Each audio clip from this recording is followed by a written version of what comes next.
هذا هو المنكب. هذا المنكب يكون في المنكب. النبي صلى الله عليه وسلم يقول حاذوا بين المناكب، يعني كتفك يكون بكتف أخيك، وقدمك تكون بقدم أخيك. حينما تقف هذه الوقفة تكون امتثلت لأمر النبي صلى الله عليه وسلم، وتكون سددت كل فرجة يدخل منها الشيطان. لأن الشيطان لو أننا وقفنا هكذا، العنزة الصغيرة التي هي ابنة يوم أو يومين تدخل بيننا أم لا تدخل؟ تدخل، الشيطان يدخل. فإذا ما سدت تلك الفرجة وكنت هكذا لا يدخل الشيطان بينك وبين أخيك. فقارن بين صلاتين: صلاة يلعب الشيطان فيها بين الصفوف، وصلاة لا يستطيع الشيطان أن يخترق صفا من الصفوف. وهذه الوقفة يحدث فيها وبها أمور لا يعلمها إلا الله.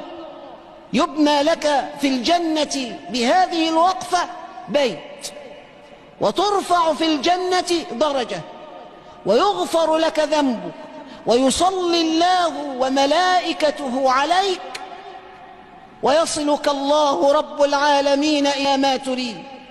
من وصل صفا وصله الله، ومن قطع صفا قطعه الله. هذا الذي يقف هكذا حينما يجذبه أخوه لا ينجذب معه، هذا يعادي نفسه، هذا يضر نفسه، هذا يخالف نبيه صلى الله عليه وسلم، هذا يحرم نفسه من خير عظيم.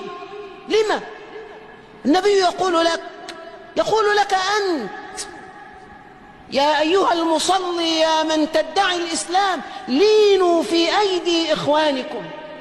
نبيك يقول لك ذلك، لماذا لا تسمع له؟ إن لم تسمع له الآن فستقف بينه يوم القيامة. يقول الله عز وجل في هذا الأمر، في أمر عرض الأعمال على الله ذي الجلال وعلى النبي الهمام صلى الله عليه وسلم: فليحذر الذين يخالفون عن أمره أن تصيبهم فتنة أو يصيبهم عذاب أليم. ويقول الله رب العالمين في أمر عرض الأعمال على النبي الأمين صلى الله عليه وسلم: تعرض الأعمال على الله، وتعرض الأعمال على رسول الله صلى الله عليه وسلم. فما يكون موقف المرء حينما يقف النبي ينظر في صحيفته فيجد مخالفة لأمره ويجد بعدا عن سنته، هذا يرضيه أم يغضبه؟ هذا ما يحبه أو ما يكرهه؟ فإذا كنت محبا لنبيك صلى الله عليه وسلم فلتجتهد في اتباع سنته وإقامة شريعته، وأنت تشابه الملائكة حينما تقف بجوار أخيك ملتصقا به، حينما تقف بجوار أخيك ملتزما قدمك بقدمه وكتفك بكتفه، أنت هكذا تشابه ملائكة الله بين يدي الله عز وجل. فعلينا عباد الله أن نتمسك بهديه، فهو خير الهدي هدي نبينا محمد صلى الله عليه وعلى آله وسلم.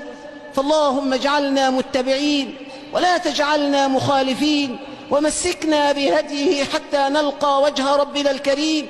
وصلى الله وسلم على نبينا محمد صلى الله عليه وعلى آله وسلم.